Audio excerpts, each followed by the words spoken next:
মই আজি সমগ্ৰ ভাৰতবাসী লগতে অসমবাসীক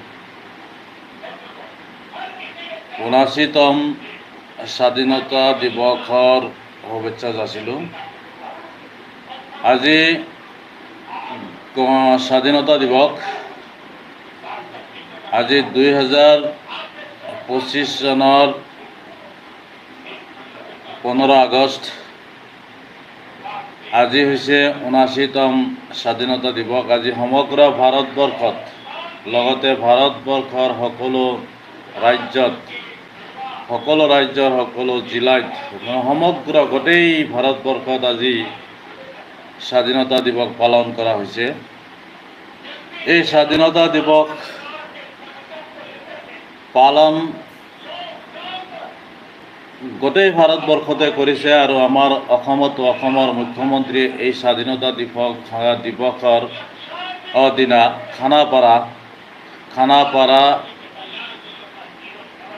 খানাপাৰাৰ পৰা জোৰদাৰ ভাষণ দিছে। অসমৰ মুখ্যমন্ত্ৰী মাননীয় হিমন্ত বিশ্ব শৰ্মাই স্বাধীনতা দিৱসৰ দিনা অসমৰ বহুত উন্নতিৰ কথা কৈ গৈছে আৰু নিজৰ যিটো সিদ্ধান্ত, সেই সিদ্ধান্তত এতিয়া অটল আছে আৰু অসমৰ বহুত উন্নতি কৰা বুলি কৈছে আৰু অসমৰ বহুতো যুৱক যুৱতী, নিবনুৱা যুৱক যুৱতীক চাকৰি দিয়া বুলি কৈছে আৰু বহুতকো চাকৰি দিয়াৰ সংকল্প লৈছে।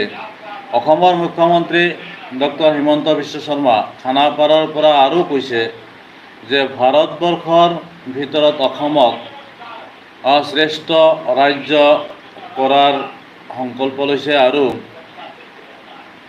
অসমৰ যিমান ভূমি অচিনাকি মানুহৰ দখলত আছে, সেই দখলৰ পৰা 1,20,000 বিঘা মাটি ইতিমধ্যে দখলমুক্ত কৰিছে আৰু এই দখলমুক্ত কাম চলিয়ে থাকিব। তাৰ কাৰণে গোটেই অসমবাসীৰ সমৰ্থন বিচাৰিছে আৰু ডক্টৰ হিমন্ত বিশ্ব শৰ্মাই অসমৰ কাৰণে বহুত ভাল কাম কৰিব খুজিছে আৰু অসমখনক আগুৱাই লৈ যাব খুজিছে। আপোনালোকে খানাপাৰাৰ পৰা যিটো অসমৰ মুখ্যমন্ত্ৰীয়ে ভাষণ দিছে আজি ৭৯তম স্বাধীনতা দিৱসৰ দিনা, সেই ভাষণ আপোনালোকে শুনিবলৈ পাব স্ক্ৰীণত। আপোনালোকে সেই হিমন্ত বিশ্ব শৰ্মাৰ ভাষণ শুনি আপোনালোকে নিজৰ মতামত ক'ব পাৰিব, অসমৰ কিমান উন্নতি হৈছে, অসমৰ কিমান ডেভেলপ কৰিছে আৰু 1,20,000 বিঘা মাটি যে অচিনাকি মানুহৰ পৰা মুক্ত কৰিছে, দখলমুক্ত কৰিছে, সেই কথাও আপোনালোকে শুনিব পাব। আৰু ইয়াতে অসমৰ মুখ্যমন্ত্ৰী ডক্টৰ হিমন্ত বিশ্ব শৰ্মা ডাঙৰীয়াই আৰু কৈছে যে NCERT যিটো পাঠ্যক্ৰমত সলনি কৰাৰ পিছতো অকণমান যদি কিবা ভুল ত্ৰুটি আছে, অসমৰ মানুহৰ কিবা অসন্তুষ্টি আছে, সেইখিনিও দূৰ কৰাৰ কাৰণে চেষ্টা কৰিব। আপোনালোকে চাব মোৰ স্ক্ৰীণত, মোৰ এই চেনেলটো লাইক কৰিব, শ্বেয়াৰ কৰিব, নিজৰ মতামত কমেণ্ট বক্সত জনাব আৰু যিসকলে নতুনকৈ আহিছে মোৰ চেনেলত, প্ৰথমতে মোৰ চেনেলটো ছাবস্ক্ৰাইব কৰিবলৈ নাপাহৰিব।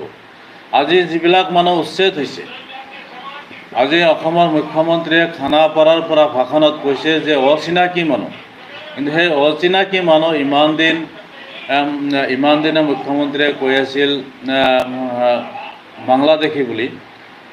বাংলাদেশী মুক্ত কৰা হৈছে, বাংলাদেশীৰ দখলৰ পৰা অসমৰ মাটি, চৰকাৰী মাটি দখলমুক্ত কৰা হৈছে। কিন্তু আজি হঠাৎ অসমৰ মুখ্যমন্ত্ৰীয়ে স্বাধীনতাৰ দিনা কৈছে খানাপাৰাৰ পৰা যে অচিনাকি মানুহ। ঠিকেই আছে, অচিনাকি মানুহ, মিয়া মুছলমান বুলি কৈছিল, মিয়াসকলে চৰকাৰী মাটি দখল কৰিছে বাহিৰৰ পৰা আহি। মিয়াসকল বুলি ক'লে আচলতে বাংলাদেশৰ পৰা আহি কোৱা বুলিয়ে কয়, কিন্তু আজি হঠাৎ মুখ্যমন্ত্ৰীয়ে কৈছে অচিনাকি মানুহ।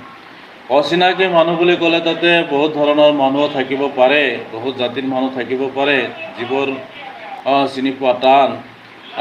বাংলাদেশী মানুহ বুলিও কৈছিল আগতে। আজি সেই শব্দটো সলনি কৰি আজি স্বাধীনতা দিৱসৰ দিনা অসমৰ মুখ্যমন্ত্ৰীয়ে কৈছে অচিনাকি মানুহ। ঠিক ভাল কথা কৈছে। অচিনাকি মানুহৰ পৰা ইতিমধ্যে 1,20,000 বিঘা মাটি দখলমুক্ত কৰিছে আৰু এতিয়া এই উচ্ছেদ অভিযান কাম চলিয়ে থাকিব বুলি কৈছে। য'ত য'ত চৰকাৰী মাটি অচিনাকি মানুহে দখল কৰিছে সেই দখলৰ পৰা মুক্ত কৰিব। এই দখলৰ সমৰ্থনত অসমৰ মুছলমানৰো সমৰ্থন আছে। অসমৰ মুছলমানেও বিচাৰে যে দখলমুক্ত মাটি মুক্ত হওক, বাংলাদেশী চিনাক্ত কৰি উলিয়াই বাংলাদেশীক এটা এটাকৈ বাংলাদেশত পঠাই দিয়া যাওক আৰু এই বাংলাদেশীৰ নাম লৈ ভাৰতীয় মানুহক অত্যাচাৰ নকৰিবলৈও কোৱা হয়। মাজে মাজে দল সংগঠনবিলাকে কয়, মুছলিম দল সংগঠনবিলাকেও কয় বাংলাদেশী বাছি বাছি উলিয়াই বাংলাদেশত পঠাই দিয়ক আৰু এই বাংলাদেশীৰ নাম লৈ ভাৰতীয় মুছলমানক অত্যাচাৰ কৰি ঘৰ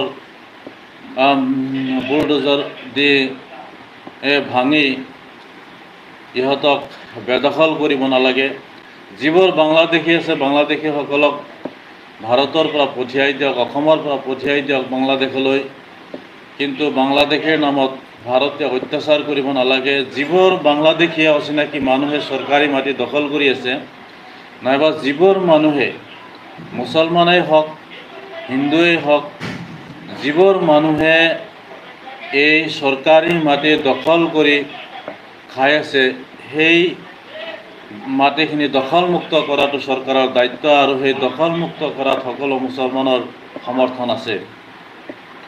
আজি মুখ্যমন্ত্ৰীয়ে কৈছে খানাপাৰাৰ পৰা এই স্বাধীনতা দিৱসৰ দিনা অচিনাকি মানুহৰ দখলৰ পৰা 1,20,000 বিঘা মাটি দখলমুক্ত কৰিছে আৰু এই 1,20,000 বিঘা মাটি দখলমুক্ত কৰিছে আৰু কৰিয়ে থাকিব।